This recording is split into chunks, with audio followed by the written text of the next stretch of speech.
at that time. It has been wildly successful. But since 2003, the definition of farmer's market changed, and it no longer was a farmer's market. It became a legal non-conforming use. There were applications in 2010 and 2012 where the third floor expansion was approved. In that expansion, it was an expansion of a legal non-conforming use for additions to the shopping center. So with regard to the third floor, I think things are clear. It has been approved as a non-conforming use. And to go and revisit that would be something kind of, I think unprecedented. There seems to be a question of whether the fourth floor, what happened? Because it was built in 2014 and 2015 pursuant to approval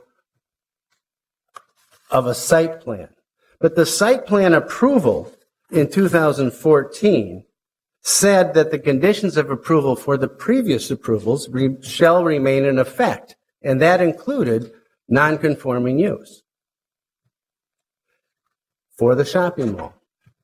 I think a reasonable interpretation of that was when this was approved in 2014, everybody considered it's going to be an expansion of the shopping mall. Otherwise, we would have this unprecedented and unique situation where we'd basically have vertical zoning. We would have everything up to the third floor would be shopping mall, except for maybe across the hallway on the new site plan. And then the fourth floor would be something else, I-1 usage. And so regardless of the technical ways in this can be parsed, that's not a reasonable outcome. Staff has found that each of the criteria is met for non-conforming use expansion. And each time this body has looked at this issue in the past, it has found the non-conforming use expansion was appropriate. And so now nothing's changed.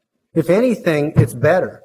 There's now a four-story parking ramp. There's 311 parking spaces, which exceeds the requirements. The ins and the outs of the parking ramp have been expanded from 1 to 3. There's people there to 20, all hours of operation controlling it. So all of these concerns have been met by the applicant. And the uses between the C usage and the I usage, so the shopping mall usage and the industrial usage, wouldn't change parking. They're all basically, any increase is 1 per 500 square feet. So there's no rational basis there. So basically we're looking at what usages under C that maybe we wouldn't want and just make it an I. It's just a lot of things fit within these. There aren't criteria that make any rational sense, but instead we're going to put a huge burden on staff and the applicant and tenants to try to run a shopping mall in a way that the city has never done before, to basically have vertical zoning and kind of like a Berlin Wall. And so I don't think the city should go down that road. I think it would be an arbitrary thing to do so. This is a wonderful mall. It's been greatly successful. People have gotten businesses started. It's a wonderful incubator, as the testimony was last time. And we shouldn't impose restrictions that are not conducive to a vibrant and healthy mall. Thank you. All right, thank you. Commissioners, Commissioner Lutke-Peter, you have I have a question for staff. Andrew, I was mistaken. I was looking through my packet and couldn't find the TDMP. Do we have a copy of that anywhere? Before this application even went to you on the 21st, I did bring it up to Public Works, and they are satisfied with the TDMP on file. They said this proposal doesn't exceed the 10,000 square feet that a normal TDMP would be subject to. All right, thank you. Commissioner Slack. Another question for staff. Just some clarification on the new information that was provided tonight regarding the parking tickets within the area. Can you just explain, I think, the first graphic that's on page 2 as it relates to 3 and 4? Because the numbers on 2, if I'm reading this wrong, which I may, don't directly reflect the numbers that we're seeing on page 3 and page 4. And then if you could maybe explain the differences that we're seeing between parking tickets in August and September on page 3 as it relates to the September number on page 4. They're greatly different by 300 parking tickets. Yeah, I did contact traffic control regarding this, and I do believe something was lost in translation there. Specifically, page 3 and 4. Again, the main request of mine was regarding page 2 to just break the tickets down per month. Even Pillsbury and Pleasant wasn't a big deal to me. I was more so looking by month. I was interested to see if they could bring this information as updated as possible, and that was looking at the October 15th, and that would simply be looking at August 15th through October 15th versus June and July, as the commission indicated that they'd like to see last time. Obviously, something was lost in translation there, and personally, Are the most accurate numbers the numbers on page 2? Correct. Okay.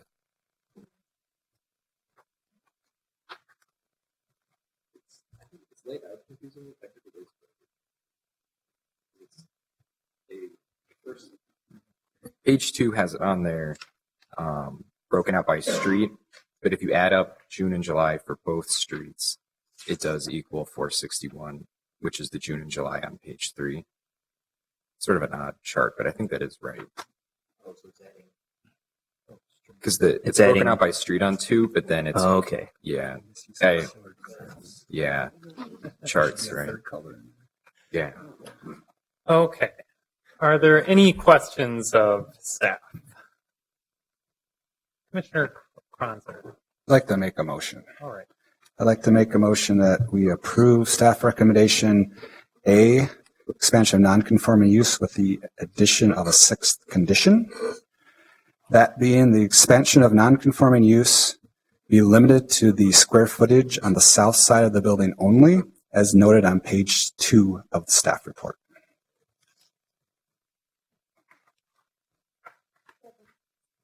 All right. We have a motion and a second to approve staff recommendation. And Commissioner Kronzer, just to clarify, this is only on item A, the expansion of non-conforming use. Correct. Bar, with a 6th condition related to limiting the expansion to the square footage on the south side of the building.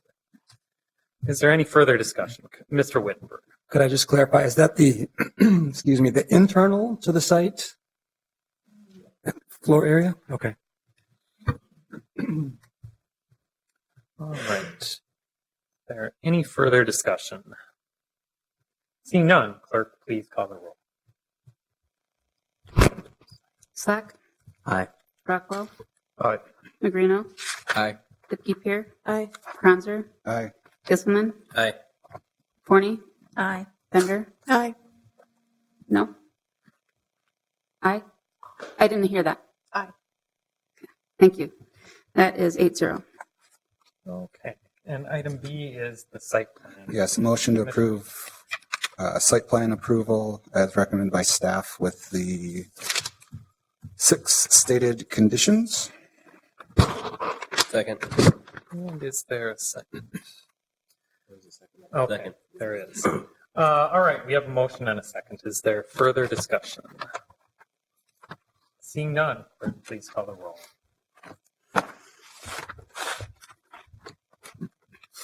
Let's see. Bender. Aye. Forney, Aye. Gisselman, Aye.